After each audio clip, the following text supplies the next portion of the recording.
Hey everybody, welcome to today's installment of the Popular Music Books in Process series, a collaboration between the Journal of Popular Music Studies, IASPM US, and the Pop Conference. My name's Gus Stadler, and I co-organized this series along with Elena Razlogova, Alex Visi, Eric Weisbard, and Carl Wilson. Our other organizers, Kimberly Mack, Antonia Randolph, and Francesca Royster, are currently on sabbatical from their work with us. Just to note, in advance of everything, you can see every episode that's previously appeared on Eric Weisbard's YouTube channel. Also, 3 weeks from today, at this time, we'll be talking with Brian Kane about his new book, Hearing Double, Jazz, Ontology, Auditory Culture, and his conversant will be Daphne Brooks. But today we're thrilled to have Alison Fensterstock, and we hope very much Ann Powers to discuss the new volume, How Women Made Music, A Revolutionary History, which collects work from the ongoing multimedia series Turning the Tables on NPR, while also drawing on NPR's vast archive of artist interviews dating back more than 50 years, and including new writing, illustrations, and photographs with the aim of telling the story of popular music without the men. And I understand also that we may hear from some of the other contributors to the volume today as well. Apparently there's a number of them here. Alison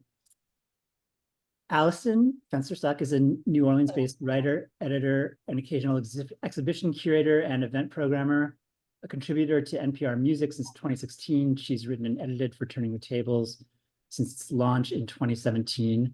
Her writing about popular music and culture has appeared in Rolling Stone, the Oxford American, Pitchfork, and Mojo, among others. She's also a DJ on New Orleans award-winning jazz and heritage radio station, WWOZ-FM. Anne is still MIA.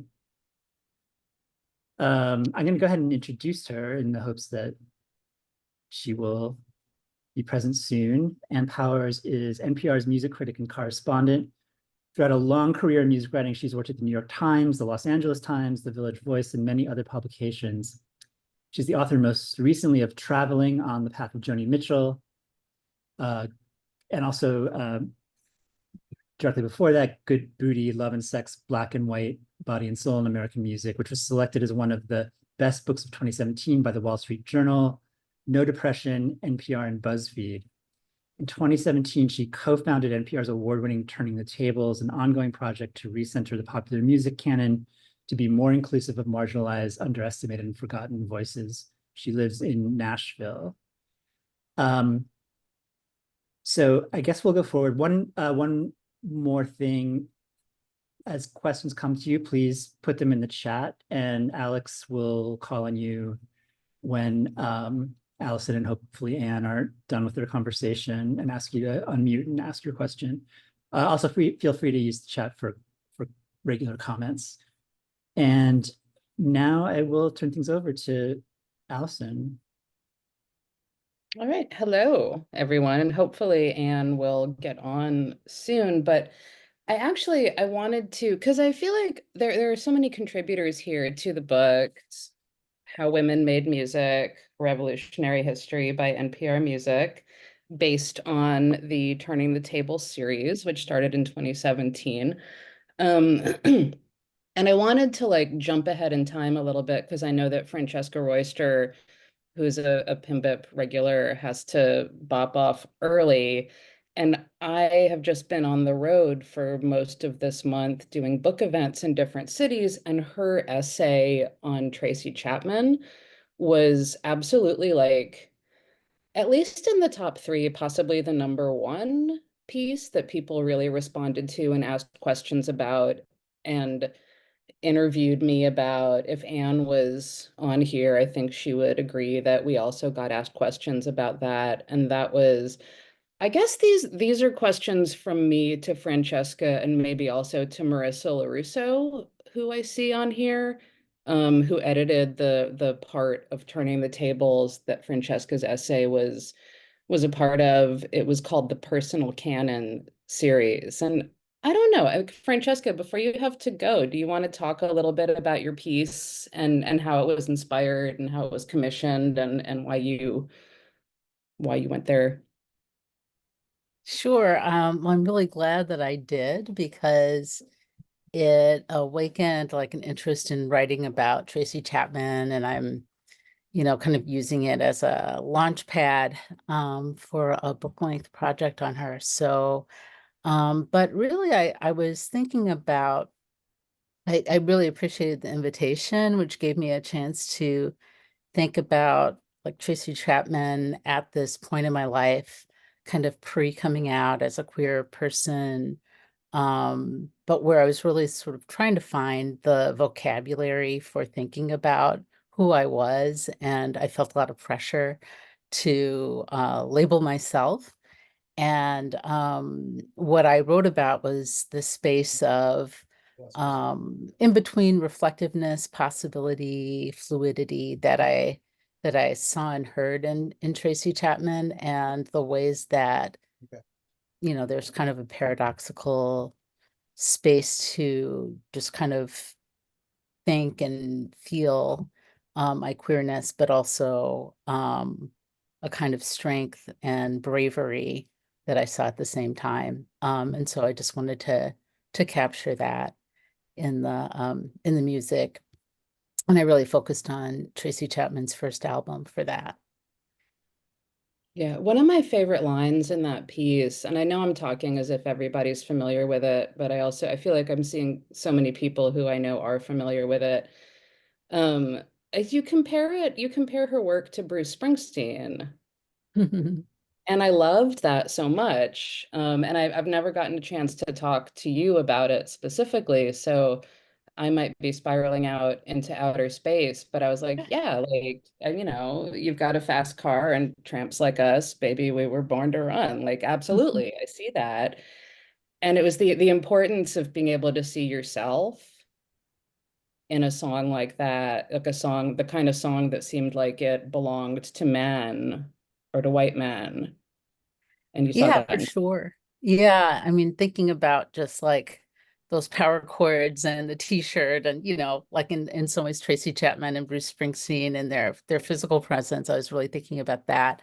But yeah, also like Springsteen's stories about like, the Nebraska album or others where there's a kind of everyday life feeling of kind of wanting to be the hero of your own story. And that just that rich storytelling that Springsteen does, that I hear in Tracy Chapman too, but also the ways that she offered up landscapes that seemed less determined in terms of race and in terms of gender. Mhm. I still love Bruce Springsteen though, so. Oh yeah. It resonated so hard with people. And it was funny because I found myself having to ask questions to answer questions about an essay that I had not edited or talked to you about again. And I was like, so I had to think about it. And I was like, I think this piece is this perfect explanation of how music explains us to ourselves before we have the language to do that in our own words. Oh, thanks for that. Yeah, I do think that you're right that there's a way that, like when you're looking at lyrics or if you're even looking at a physical performance, there's a kind of literal way that we can identify, but it's also the things that are more immutable or just nonverbal that can happen with music that can speak to you, your own emotional journey. And it's probably why, a song like Fast Car has traveled so much in terms of speaking to so many people. Mhm. Yeah. Oh, look, Anne made it. Hi. We're talking about Francesca's Tracy Chapman essay. Awesome. Excellent. Mhm. Hi, Anne. Hi. Okay, proceed. Just proceed, please. Well, so I was actually gonna bounce to Marissa because I see you there, and that was a segment of the Turning the Tables series on NPR Music that you spearheaded. That was the personal canon, right? Will you, Yeah. yeah, tell me about the idea for that segment of Turning the Tables, because also just to be I guess to do like a brief wrap up, like the Turning the Tables was divided into what was called seasons. It's a series on NPR Music that tells the story of popular music through only people who are not men. Um, and after, I think this was the fourth year, Marissa put together a series of essays that was getting a little more amorphous and groovy, that was called the personal canon. So what was Yeah. Yeah, I think what we were thinking about with that series was, like in the first several seasons of Turning the Tables, we were thinking about what does it mean to make a canon? How do traditional canons always inevitably leave out part of the story? And what happens when you shift the lens and look at a different part of the story and build an entire canon just on that? But then the more we talked, I mean, every year we worked on the project and we would make these giant lists and we would be like, the point of the list is to be more inclusive. And yet there's no way to make a canon without leaving things out, without like our own personal biases and experiences being part of the canon. And every canon that has ever been made is a reflection of the people who make it. Like we like to think about a canon as kind of standing apart from time and apart from personal judgment, but really like it's made by people and their personal judgments are part of it. So anyway, with the personal canon series, we started kind of trying to ask, okay, so what are the experiences and the choices and the individual records that impact us that we take with us when we then go out and like try to make something bigger than us, try to make a big canon of popular music? How do we make choices about not just like what music matters in the world, but about what music matters to us personally? So that's where that series came from. And I don't know, it seems like forever ago that we did that series. Am I forgetting any crucial aspect of it? Well, yeah, I mean, no, that's a great description, but one thing that you might be slightly forgetting is that we were also thinking about how people gain authority in music spaces. Totally. And one way that we've all lived through, and oh, sorry, you can't hear me? Okay, hold on.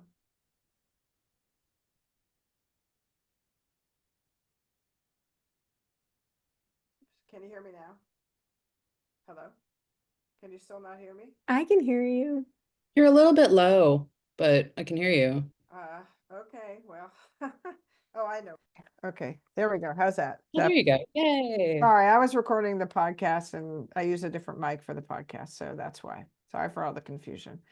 Anyway, what I was saying was that one thing that was key for us was thinking about how people gain authority informally in music spaces, not necessarily through, having a degree or having a professional title, but, Jack Black, right? In everybody's favorite book and movie about record stores, High Fidelity, that idea that people gain authority in informal spaces like record stores, and by being collectors, by being the kinds of people who know everything about, release dates and versions and all that. And so creating a series that's about records that changed women's lives, as opposed to the usual series about that idea, shows women as authorities in that kind of space.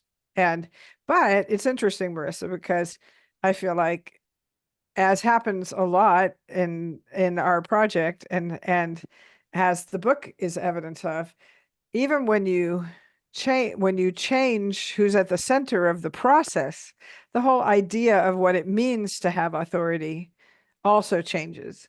Like, I don't think anything in that series was necessarily like could have been written in that tone of like a classic record collector who is, I'm saying, as a male, you know what I mean? But I'd be curious what some of the others of you think about that.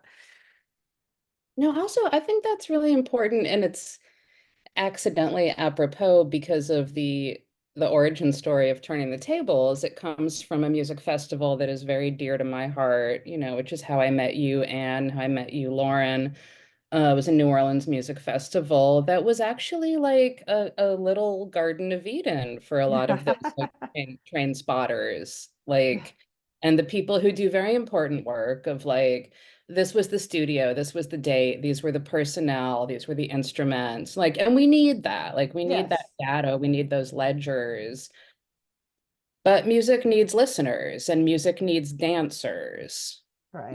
know, music needs emotional response. And I think there was something really brave about this project that allowed that in as like also important canonical history making, you know, Right. like how it made different people feel over time. I guess I was starting to lead into, do you want to tell the origin story of Turning the Tables? Oh, I guess so. Although I feel like everybody in this group knows it.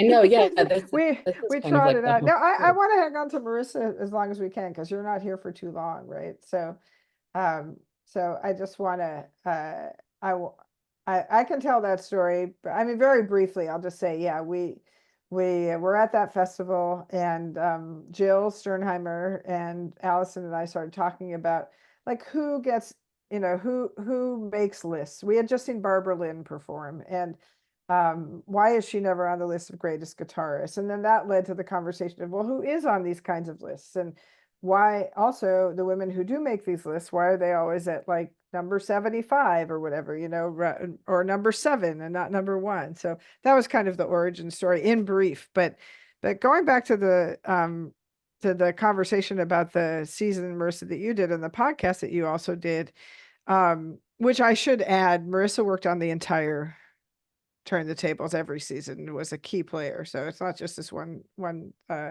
Oh, series. no, yeah, And yeah, she yeah. wrote this wonderful afterword for this book as well. And a great essay on Yoko Ono, many other things. But I'm curious, like in those memoirish pieces, of which I think there's a few in the book, right? My Kate Bush one is in there, Francesca's one is in there, Yoko's in there, right? How do you think those demonstrate an idea of authority? Like what is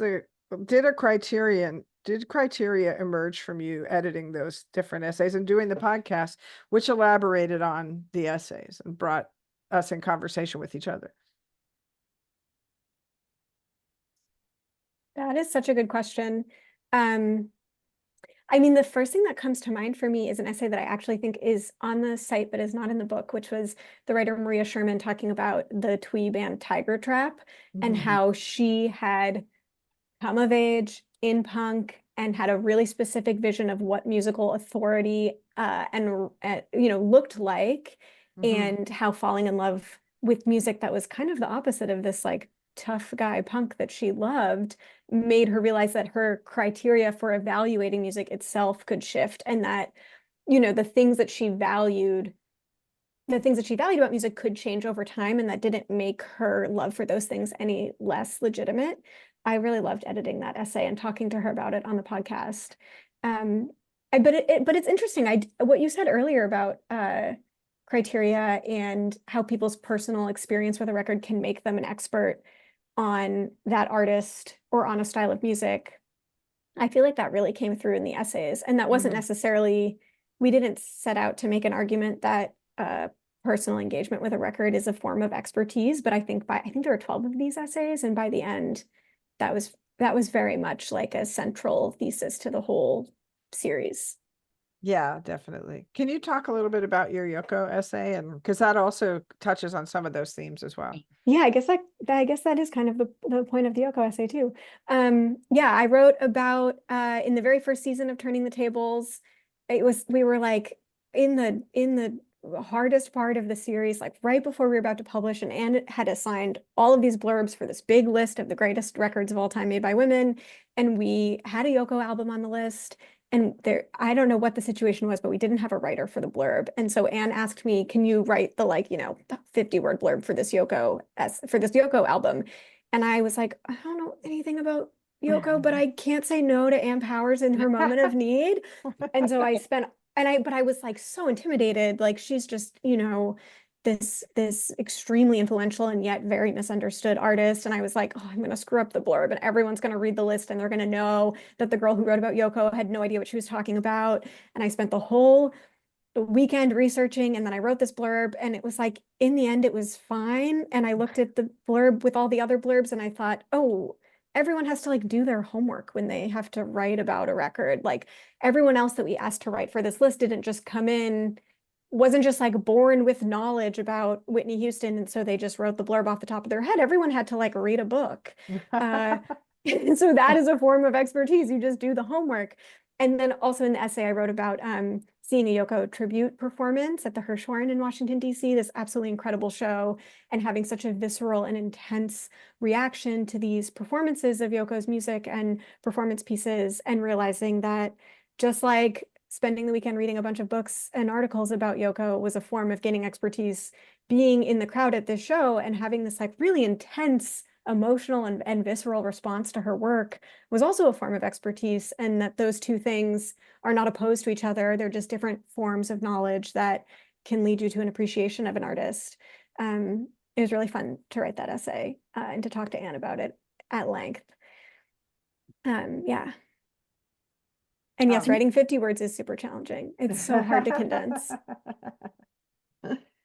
Yeah, no, and I also think the personal canon series was so impressive because it followed so naturally the other 3 seasons. The original, you know, the first one was kind of like, we're dealing with the concept of canon and the whole idea of Mount Rushmores, even if we don't agree with them, but we're going to carve our own just to show like, I don't know, we're playing the game, we can do it. I mean, this was also something where I was a contributor and a voter. I wasn't a planner, but there were very formal seasons leading up to personal canon. There was the original 150 greatest albums by women, the 200 greatest songs by first century women, etc. The 8 women who invented popular music, which like went back in time and looked at the pre-album era with like gospel and blues and jazz and early country. So then it was almost like you had built the foundation, and then you could begin to fuck with it. You could begin to make funnier stories, you know, on top of this like very strong, very basic foundation of a project. That's what it felt like to me as a reader before I was a creator on this. Yeah, I mean, it definitely from the inception of the series onward, we tried to. I don't know if the first year we really had a plan to then extend it into the future. We were very happy that we were able to extend it into the future, but as we could extend it into the future, at least how I saw it, and I tell me, Marissa, if you think this is right, but I think we were always trying to like fill in the gaps. So we would, by the end of the series, which we didn't know when it was coming, whatever. Bye, Holly. Thank you for coming. Oh, Sorry, we didn't get to talk about your piece, which is wonderful, but we, you know, it was like we had that first year, which felt almost generic in a sense, but wasn't generic, you know, but it also was historically bound. And we could talk about how we came up with, there's kind of a funny story as to how we came up with the definition of the classic album era. We can talk about that in a sec. But then the second year, I think we felt, as Marissa, you've said many times eloquently, that we wanted to see what happened if we tried to capture history in the moment. Can you talk a little bit about that, like the second year, and which you were also very instrumental in? Yeah, the second year we made a list of the 200 greatest songs by 21st century women and non-binary artists. And I think something that we were thinking about a lot with that season was like, what if we made this list so that like 50 or 100 years in the future, no one could look back on the 21st century and think like, yeah, like there just weren't that many women in popular music. Like they just weren't that important, or like we looked for them, but like we just couldn't find them. Like we made this archive, this document, so that it was really indisputable and undeniable how important women were to shaping the sound of 21st century popular music, and making a canon in the middle of an ongoing time period. I think, yeah, we just faced different challenges, a lot of recency bias, a lot of shifting definitions of greatness that we were in the middle of. It was, yeah, we definitely had a different approach than the more somewhat historical list of albums. But I think that really was a big goal for me, was like, you just can't ever look back on the 21st century and now and say like women weren't that important. There's just no way to do that.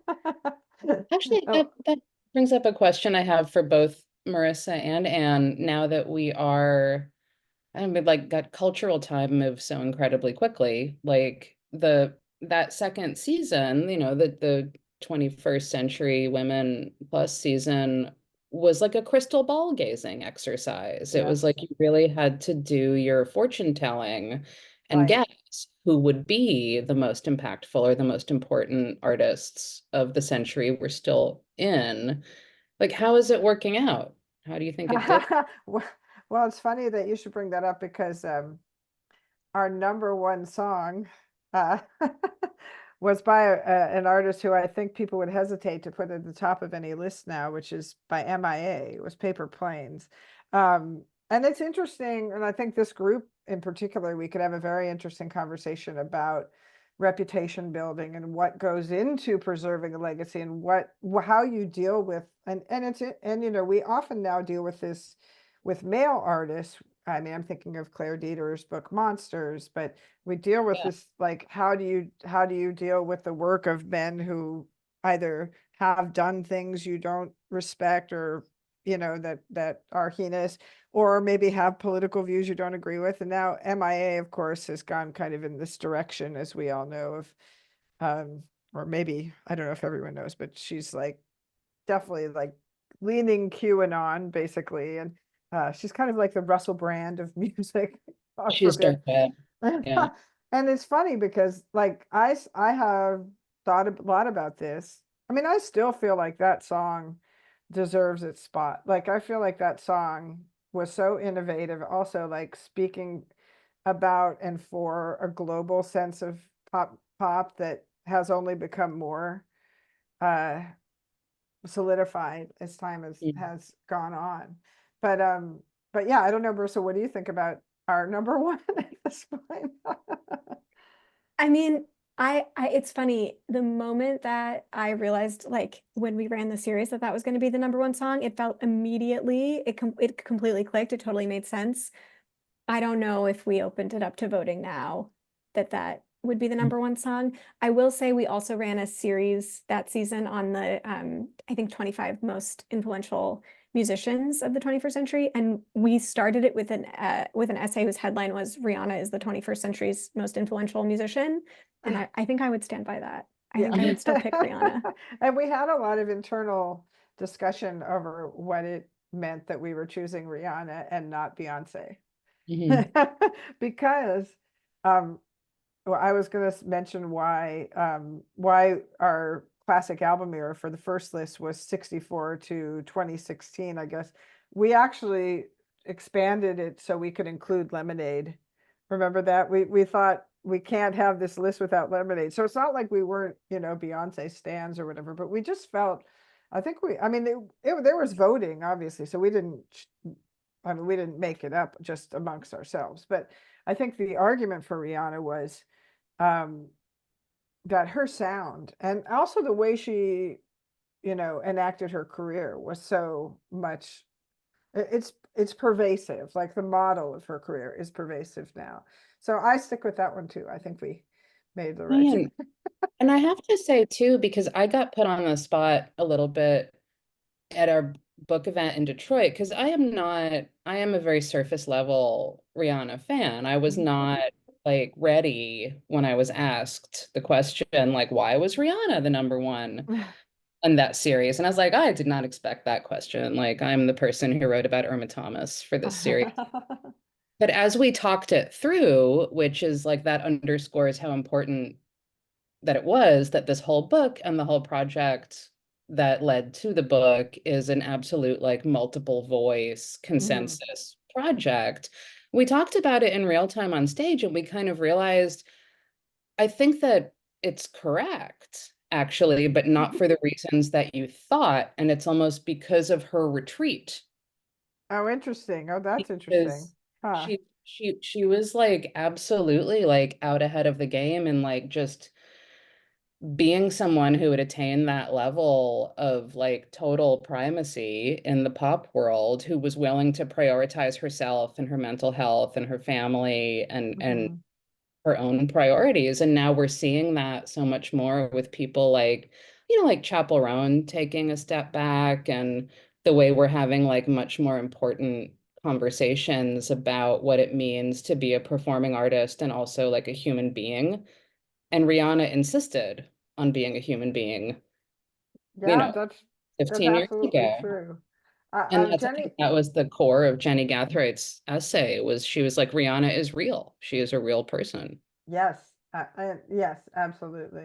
And Jenny was on our event that we did in DC with Lauren, and elaborated on that, and also talked about sort of Rihanna growing up in public and going through what she went through, and the whole Chris Brown drama, and how negotiating that as an artist, not just as a celebrity, but also as an artist on her album Rated R, was another way in which she embodies 21st century realities, as well as 21st century values, and that she was able to kind of not only survive that moment, but thrive in it and get her own point of view across, and move beyond it by articulating what had happened, and her responses to it, which were not totally expected in her art.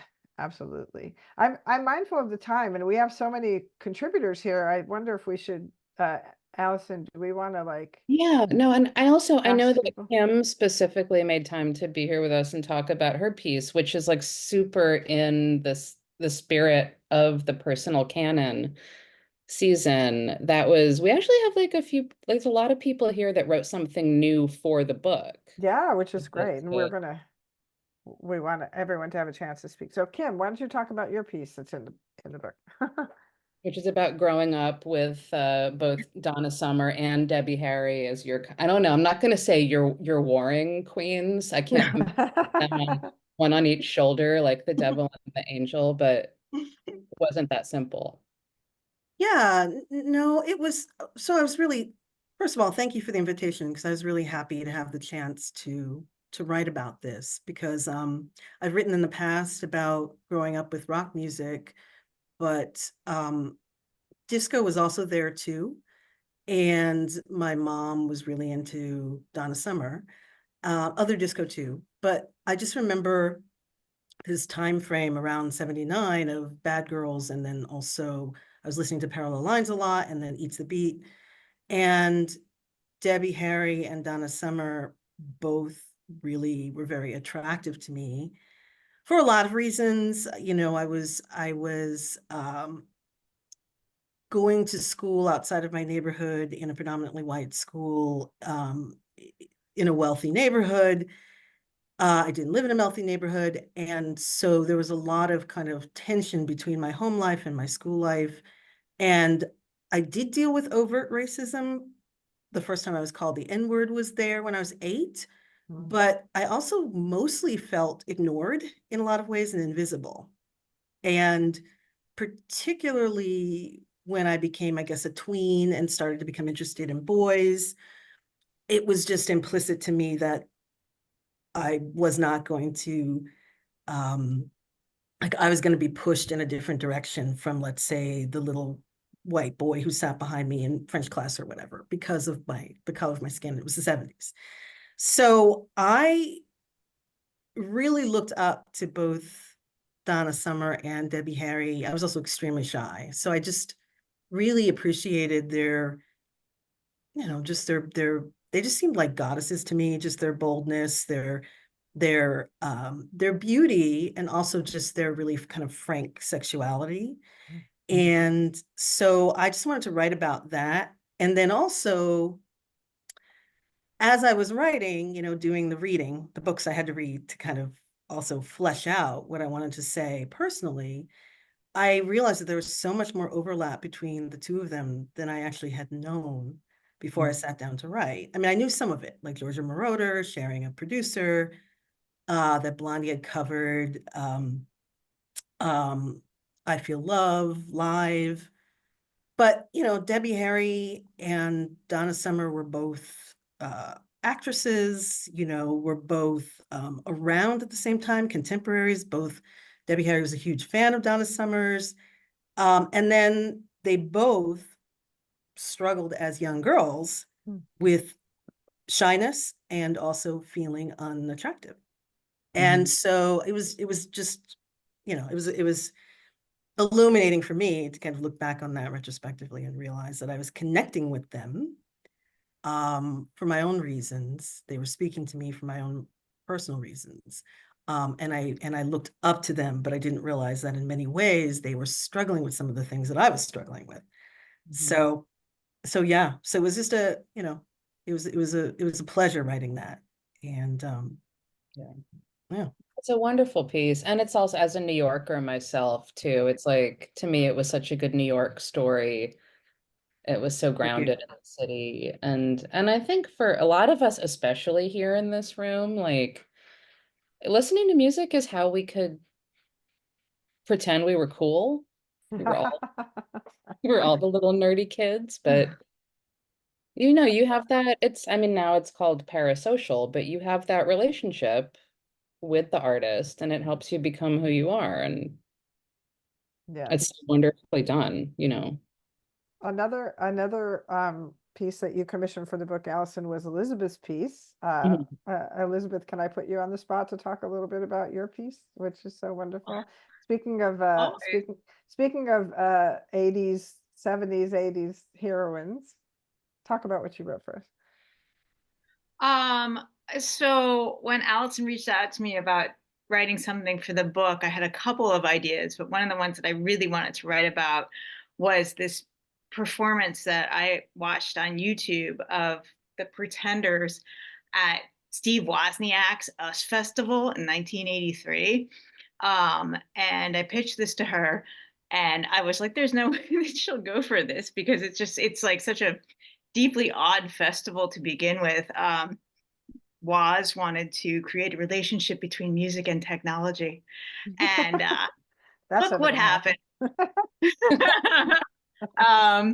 But I mean, and it's fun because I got to do the DC event with Anne and Lauren and Jenny and Gail, and so I got to talk about this already. So I apologize if any of you were there, Lauren and Anne. But you know, we got to watch a little bit of the festival during the presentation, and the thing that really stood out to me about this performance was first of all, like their booking was on a Monday in the middle of the day in like 95-degree heat at like 1 PM or something. So it felt to me like whoever was promoting this, because this is a big festival, The Clash were headlining, Van Halen, Bowie. I mean, like there's a lot of really big acts on this. And then the Pretenders, who were super popular at the time, get this 1 o'clock slot, which kind of sucks at a festival.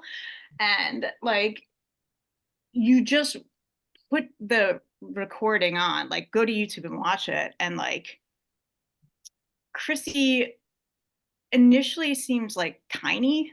You know, there's like 1 million people watching this performance and she looks so small, and she's at this point in her career where she's lost members of her band that were so close to her and so instrumental in creating that first hit record. She just walks out there and proceeds to lay waste to this crowd and watch her grow in size. And it's like the most amazing thing. Like I like want to cry every time I watch it. It's just so cool. And for, you know, women of a certain age who kind of grew up on those Pretenders records, like it's deeply meaningful. And she's just the coolest person. And like, I just felt like if I would be allowed to have the honor of writing about Chrissy Hind and performing at the US Festival hosted by Steve Wozniak, like that would be so cool. And so yeah, that was the thing that I was given the assignment to do, and I hope I did her justice, because again, I find it to be such an inspiring thing, and I do think it speaks volumes to how difficult it is. I mean, today, 10 years ago, 20 years, 30 years, 40 years, to be like the one woman on the bill. And that was, you know, I mean, there were a couple other women on this bill, but not many. And Chrissy just got up there and like, you watch her band, and like, they're right there. They're right behind her. They are ready to fight for her. And she just makes the audience bend to her will, because that's what Chrissy Hind does. And I don't know. So thanks so much for letting me do that. And I hope it was received well. Yeah, I think Well, it was a perfect choice. Well, one, I was going to say, you didn't realize when you pitched that piece about a live show that one thing that we were all, I think, very excited to represent in the book somehow was the experience of live music, because Jill Sternheimer, who I think, like, she was here a minute ago, but I think she said her car was too windy to hear the Zoom, but she was a presenter at Lincoln Center, and she's been a lifelong live music presenter, and she was the co-founder of the whole project with Anne. And she put on a series of live reviews at Lincoln Center for the first few seasons of Turning the Tables before COVID. And partly we wanted to represent her, but also partly we wanted to somehow pay tribute to the experience of live music, which is something that you can do a live show review, but in something like the Turning the Table series, it wasn't, there were a couple of live albums that were written about in the 150 greatest albums, but it wasn't fully explored, I think. So we made this chapter called Live to really investigate that experience as a listener, as a performer, which, and you're both. So I think that fit perfectly. And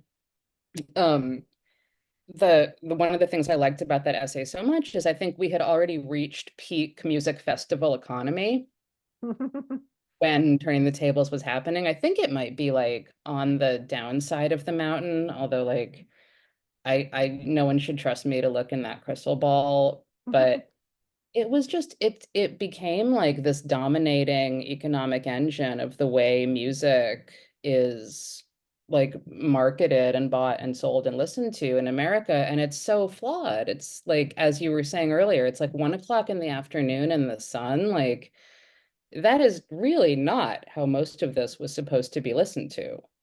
Oh, it's very true. I want to say, Elizabeth, I think that essay points to it's sort of without it, perhaps this wasn't your intention, but in a way, it beautifully shows how kind of the predicament that I write about in the introduction a little bit about, like, what does it mean to write about the category of women in music, or to to make a distinction, to lift women out or separate women from men. And then, of course, I don't know if Marissa's, she said she had to leave early, so I'm not sure if she's gone, but we also dealt with this when thinking about non-binary and trans women, and well, obviously trans women are women, so not that, but more like non-binary people, and how do they fit into this, non-men.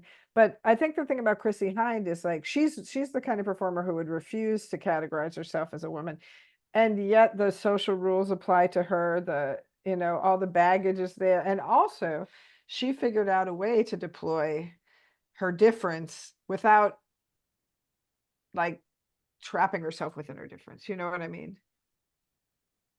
I mean, yeah, and if I could just speak for one more minute about that, and something that you brought up too during that panel was like that women are often relegated to the role of the novelty act. So like, oh, it's so cute. Look at the Pretenders out here, which, by the way, they were a huge band. But like, I think that, Chrissie has defined that role of novelty act throughout her career. And we talked about this, like, she was in Britain at the height of punk, and everyone treated her like, this interesting thing that sort of existed, but they would definitely not put her in a band. Right. And instead, she finally said, okay, well, you know what, screw you guys, like Mick Jones, Steve Jones. I'm going to go find people who actually believe in me. And then she went ahead and made this incredible band, made an incredible first record, and just defied this idea that women have to be the novelty piece of this. And instead, I mean, she still got the crap, place in the lineup at the US Festival, but like, I mean, she proved that, it doesn't have to be that way. And I mean, I know, yeah, like she maybe defied certain conventions that we expected her to, but that's why we love her. Yeah, completely. Well, I was gonna say that that's actually a good segue into Karen's piece. Yeah. Is the genderedness of fronting a band on stage. And that's another piece that was new to the book. Karen, do you want to explain how your Detroit Cobras piece came to be? Sure. So I had written about my favorite Sister Rosetta Tharpe for the original TTT and Turning the Tables, and it was kind of a fantasy of how would the world look if we had taken her as seriously as, you know, that she got credit for having like probably the first customized tour bus, and, you know, she staged her wedding at a ballpark, and all these other kind of things. And it was passed over for a much better essay. And Alison said, I'd really like you to write about the Detroit Cobras. And I had relocated to Detroit in 2019. And so the first thing, of course, I said to Alison was, I've been here for 5 minutes, get somebody else. And she said, no, I'm not asking you to do this because you live in Detroit. I'm asking you to do this because, and I don't remember the exact words, but she didn't have to say very much. And it was kind of like, oh, I understand. You know, she started talking about the relationship between Mary Cobra and Rachel Nagy, who were the heart and soul, in my opinion, and I don't care if they come after me, of the Cobras. And Rachel Nagy passed away, and as soon as she explained that, it was one of those pieces that like I sat down and sort of like let me write out my thoughts. And then when I finished it, I was like, I think this is actually what she asked for. And I sent it over, and it was just one of those. It was like credit to Alison as the editor for recognizing she'd given the assignment to the right person. But what I kind of wrote about was like the first time seeing them, and what I saw was, you know, Mick and Keith. What I really saw was David, Joe, and Johnny. That's what and Johnny Thunders, like that. I was like, God, that reminds me of this thing I've never seen, but watched every footage of the dolls that exists. And then it was, as it went through the set, it was, I didn't know we were allowed to do this. But of course we were. We just internalize all that misogyny, and it's, you know, no girls allowed, and think we can't, you know, as much as we want to, women and non-binary people want to be able to chart our own path, we can also borrow from the same things the men borrowed from, and it can be similar, because, you know, all of the people that copied, all of the men that copied that vibe, no one ever calls them out for copying it. They're lauded for copying it. So why can't we do that too?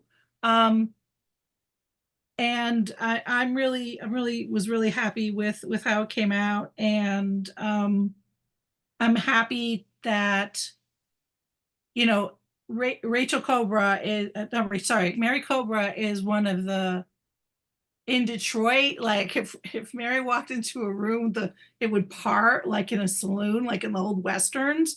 Like nobody would ever, all of my friends who are musicians that are women, they've never felt like they were considered. That was one thing about the Detroit scene. Like, no one ever made me think I couldn't be in this place because I was a woman.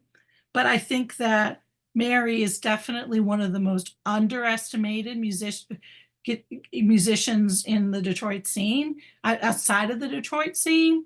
And she's just a really razor sharp, tasteful, economical guitarist, and she's tiny. She's a tiny human.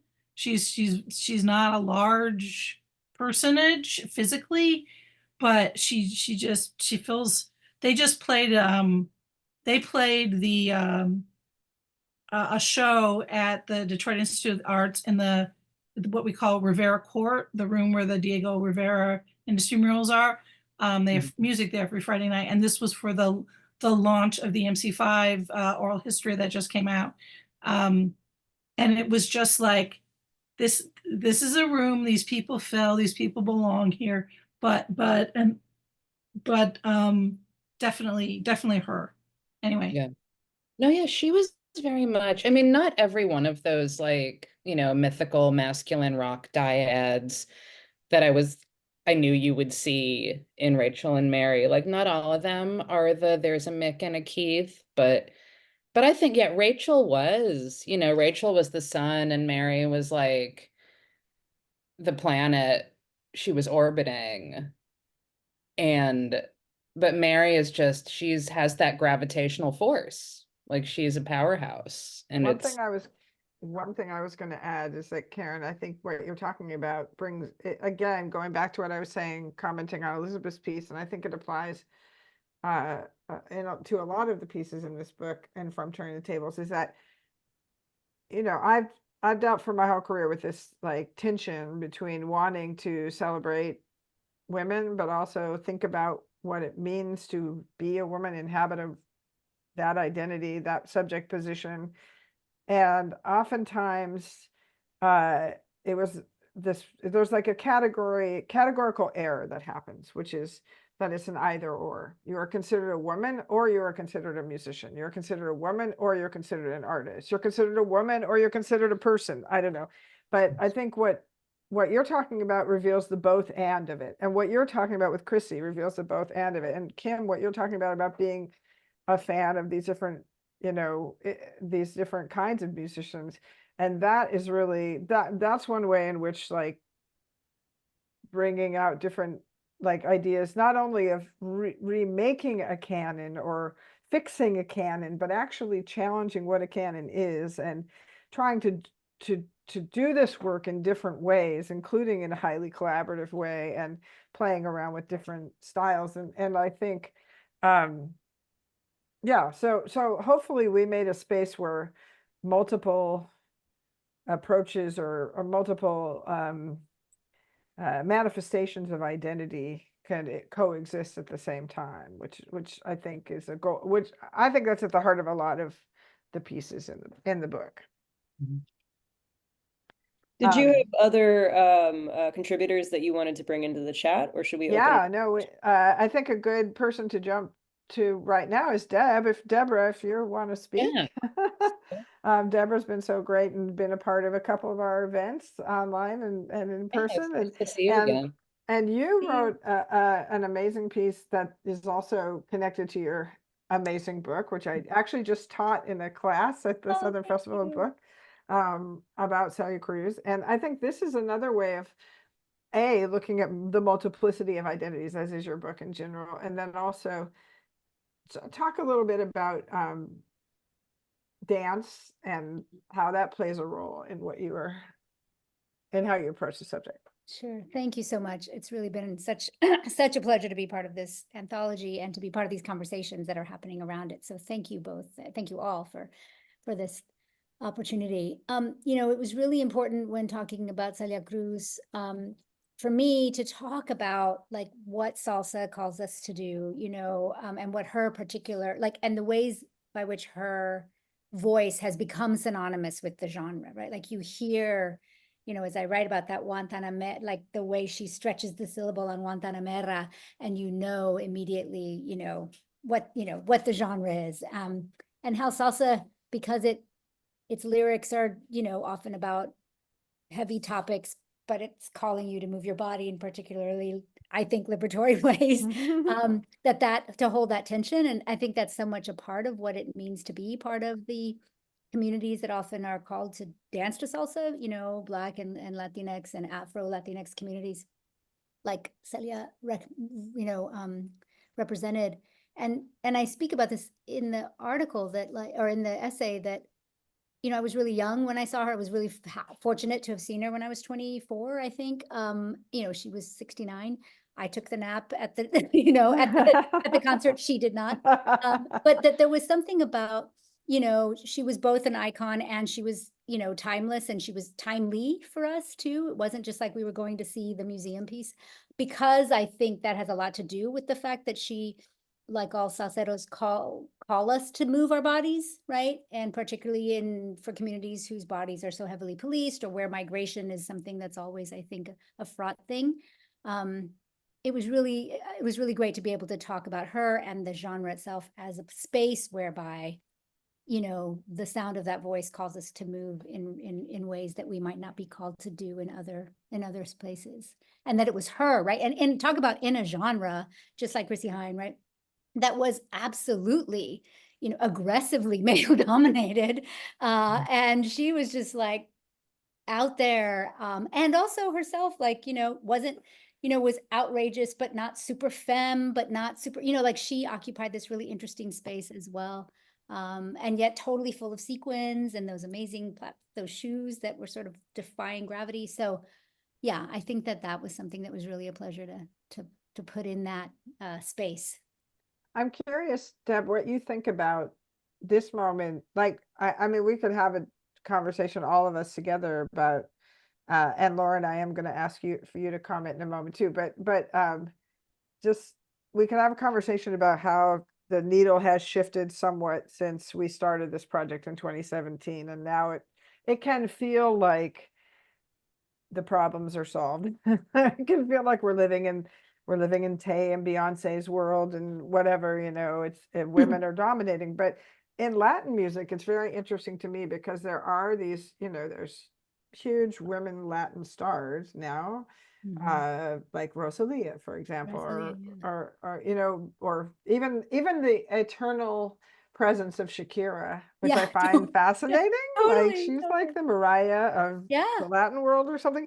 But I wonder if you look at what's happening now, or do you feel like the needle has shifted in terms of balance and machismo and the relationship, the place women hold in Latin music world? You know, I maybe it's just because, you know, I'm not into progress narratives in general, probably, but I don't know how much it has shifted. I think that we're led to believe, you know, things are done, things have shifted. I mean, I do think, you know, that there are shifts among some of the men, if we think about Bad Bunny, right, who's not just salsa, but, you know, we think about the way Bad Bunny's sort of doing some interesting things that men before might never have dared to do. But I don't know that the space is, it may be marginally more open, but I feel like there's still the kind of, you know, I think about Celia Cruz, I think about Selena, I think about these figures that sort of opened a space, that are open for a tiny bit, but then when it's not sort of hip anymore, you know, then the water, you know, kind of, it's sort of like what happened in 2020 for, you know, Black folk more generally. And then, okay, that was like a nice little trend we did. And so I think that kind of still happens in the Latin music, you know, global market as well. Maybe we could ask our another contributors here. Stephanie Fernandez is here. What do you think about that? This question of like where the role of women is in Latin music right now. You know about this. Yes. Hi, apologies for being off video, but I definitely echoing everything Deb said. I mean, my God, just hearing you talk about Celia, wow, I'm jealous. But I've been thinking about this a lot lately. It feels like, again, I don't know if this is just from my own position or not, but it seems like a few years ago there was a real, what people were calling a boom, and we've seen over past few decades kind of this strange language around like Latin booms, of course, with like the 80s and the 90s with Gloria Estefan, and of course Ricky Martin and all of that, and then in this century with Mi Gente by J Balvin, and of course Despacito and all of that. It seems like in the absence of like these, I don't know, or even I Like It by Bad Bunny and Cardi B, it seems like in the absence of one of those right now, like attention does naturally shift away.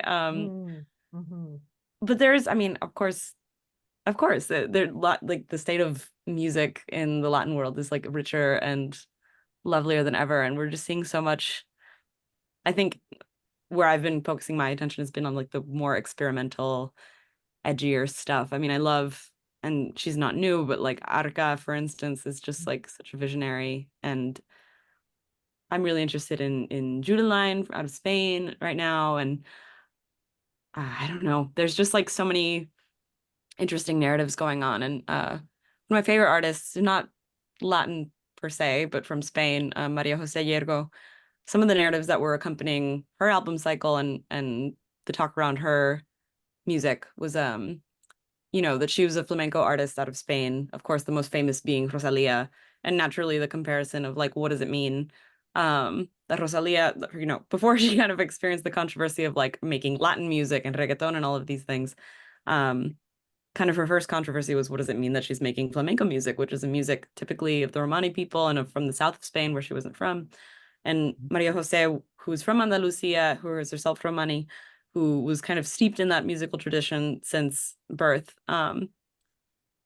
that was like necessarily part of the dialogue and the context with that record that came out last year. And yet I always wonder, like, what does it mean to devote so much of the conversation to like the others, the parts of the music that's being perhaps centered already. And like, obviously our job as critics and writers is to provide that context. And yet like, and increasingly so much of what like the media is looking for is like contextualizing, of course, and that involves in speaking of these other people who tend to take up space, who are more popular, who might be more recognizable. And so I've just been wondering lately, like where we can just talk, and while of course providing that context, but like go long on this new music that is so interesting, and especially as avenues to write about smaller artists disappear in general. It's kind of a rambling answer to your question, but no, but it's a great point, and actually I think that's another way in which it's interesting how the needle has shifted or is shifting, or maybe will hopefully remain shifted in popular music, and that I think like you can look across genres and at different levels, and I think gender equity and also a wider definition of just a wider awareness of the spectrum of gender identification. It's pervasive now. It's in experimental music, it's in jazz, it's in indie music. It's like it's in so many different places. And I'm not saying we won, yay, but I'm saying it is such a different moment now than when we started. And this is a good way for me to go to Lauren Onke, who has been such a great support, not just a supporter, but a key player in creating Turn the Tables. And I wonder, Lauren, from your perspective as someone who has worked at institutions, canonizing institutions, not only obviously at NPR Music, but you worked at the Rock Hall for a long time too. What is your sense now, as opposed to like the mid 2010s or 2017 when we were starting this project, of where the whole conversation around canons is and where it should be? It's funny. I ask you a hard question. Yeah, that is a hard question, Anne. I might answer a different question in good political. In some ways, I'm sort of less in those conversations right now than I was then, which gives me a little unsteadiness about it. But I think I just wanted to say about this project, because I joined NPR Music after season 1. So I came in at the beginning of 2018. And this gets at what you're asking about institutions. I think it's really important to recognize that this was a hit. And I think it created space for NPR Music at NPR in a really powerful way. Like, I was sort of instructed to, like, keep supporting it and building it out. And, I was trying to get support for Turning the Tables from funders and things like that. And I think like it's really important to note, I think that first list in 17 just captured people's imagination. They captured an audience. And that is, as a result of that, like, you all were able to do so much important work, and now the book over a long period of time. And I think it's just very telling that surprised people. Yeah. Right? That this project that centered women was such a hit, was such a surprise, right? I was able to be part of a couple of years there, but in particular, the group that created the 8 women who created popular music, which was 2019. And just that we could claim that much space and work across so many platforms. And now that it's a book, NPR Music doesn't have another book other than this. So, that and then, you know, once that space was claimed, like you just stayed in there and pulled more people into it. It's an incredible model of kind of collaboration and recognizing the power of the work and how it could grow. I think, you know, that's no small thing. And I think it's had an impact on how we think about canons. Thank you for that. NPR doesn't have another book except for the Guide to Podcasting that Glenn Handler did, but so yay for us. But yeah, no, that's a great point. Actually, I have to say, as amusing aside, Lauren taught me what the phrase "at scale" meant. We had endless conversations. How do we scale this up? How do we take this, bring this to scale? Whatever. And I'm like, I don't know. I just want to geek out with my scholar friends. And I want to note also that many of you already might know this, but that season 3 was, every season had a kind of a hidden agenda, which was to also promote a particular community or demographic of women or non-men music writers. So the first year was actually more about public radio. So it was really working with a lot of people across public radio, people like Cheryl Waters in Seattle, or the late Rita Houston at WFUV. And there are all these great partner station people that worked with us on that season, and people within the building. But then the second season was about younger women writers. I think most of our writers were under 40, and that was a lot about journalism. And then the third season really focused on music scholars. So we're very honored and happy to have a lot of great scholars writing for us, like Karen Thompson and Deb Vargas and Farrah Griffin. And it was just an amazing season for that. So that was always a big thing for me, was like also to show not only that, because I feel like as a music writer nerd, every time we talk about these categories or these identities, we're talking mostly about artists and performers, but hey, we're also making this work. And we're the ones who are writing the history or creating the films or the podcasts or whatever. So it matters what we're doing too, and how we're going about it. So that's another thing. So yeah, I think that we've had all of our contributors speak. So I know we're actually running a little late, but I don't know if we want to have some questions or. We only have a couple of questions. Okay. And I guess I've got the ball rolling. I can ask the first one. First off, I just wanted to thank you for this project. I teach Turning the Tables. It actually has transformed my teaching and my research. My question, I just started reading the book this week, and I was really pleasantly surprised that it's structured thematically and not chronologically. I think I don't remember the first like album that's in the Turning the Table in like the 150 albums list, but I think it's not 1 or 150. So it's non-linear and thematic instead. And I found that really interesting. And I was just kind of curious to hear about how y'all decided to organize the project into a book. Well, that came from the it's my moment to explain my role. I was going to say it's your moment to shine, but I thought Alison, is really all credit to you for organizing the book. And you should also talk, I'm just going to throw in while you're answering this, can you talk about the material from the archives that you incorporated in as well? Yeah, I'll try it, and I'll try to do it efficiently. But the thematic organization was actually a directive from NPR Music when I was hired to write the book proposal. And it was just a memo from them that was like, what if we did this thematically? Because there had been at that point, I think they hadn't even finished the personal canon series. It was just, like 150 greatest, 200 21st century, and the 8 women who shaped popular music. And I was like, this is an awesome idea, because I was thinking about how to translate the hybrid digital medium into something that's very finite, and not interactive like a book. Because like Turning the Tables on the internet has no boundaries. It goes on forever. It links to itself. It links out into the universe. Like it plays you music. It's like a giant space octopus. And that's why the internet is great, and why it's great for something like writing about music. But to translate that into a book, the thematic organization, whoever thought of it and sent it to me at NPR Music, like if you think this book is good, it is there.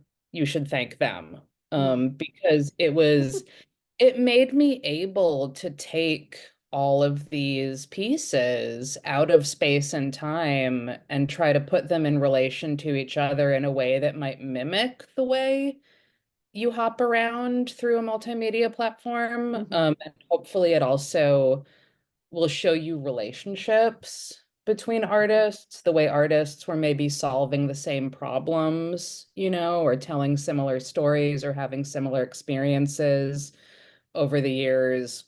I'm gonna do my magic trick where like I flip to a page.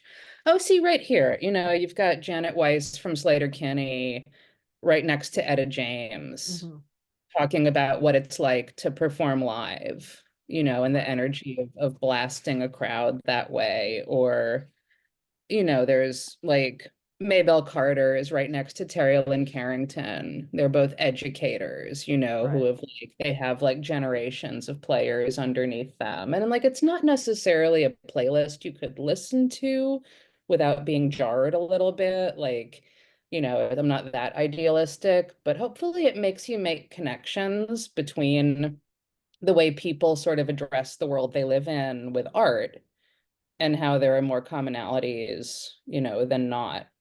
And the archival material that Anne was just prompting me to mention, that was something that I was given access to the NPR archives, and I was very pleased and like maybe like a little bit surprised and then also overwhelmed and needed a deadline extension to deal with the fact that NPR had been doing these really in-depth, really thoughtful, meaningful interviews with musicians since they started in 1970 or 71.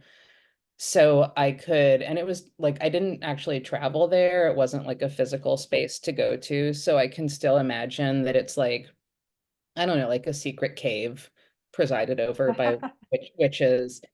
But I would just say, like, can you find me, like, this is the list of the 150 greatest albums. What do you got? Or like, can you send me all of your Madonna and your Patti Smith and anything about Mahalia Jackson? And they would email back. Yes, I mean, Anne made an amazing playlist, that is your DJ skill. That's, I don't know if the book would be listenable in order. That's a good point. But and I was just getting these amazing interviews that were, because it's a news entity, you were getting artists interviewed at these like cusp moments in their career when they were about to do something really amazing or they had just done something really impactful. And I got to get them talking about their work. Like there's like Tammy Wynette getting interviewed on her tour bus in 1972, and you can hear this like Nashville traffic honking in the background. Or there's like Patti Smith, like right after Horses came out, talking about how she's morphing into like a rock and roll front person instead of a poet, and how that makes her feel like alive and integrated with her consciousness and her body. So you have the actual voices of the artists traveling through time, interspersed with critics who are either doing like straight criticism or feature reporting, or doing these like very deep memoiristic personal listening deep dives. So hopefully it does like kind of a 360 look at how we make and listen to and study music. And it weighs like 3 pounds. And I'll just add one thing, that Jacob Gans, one of our editors and our token male, and really important part of the project. But he said about what Alison did, he paid you such a high compliment, which I've repeated to you many times. But he said somehow she found the quotes from musicians from the past that show why this project had to happen.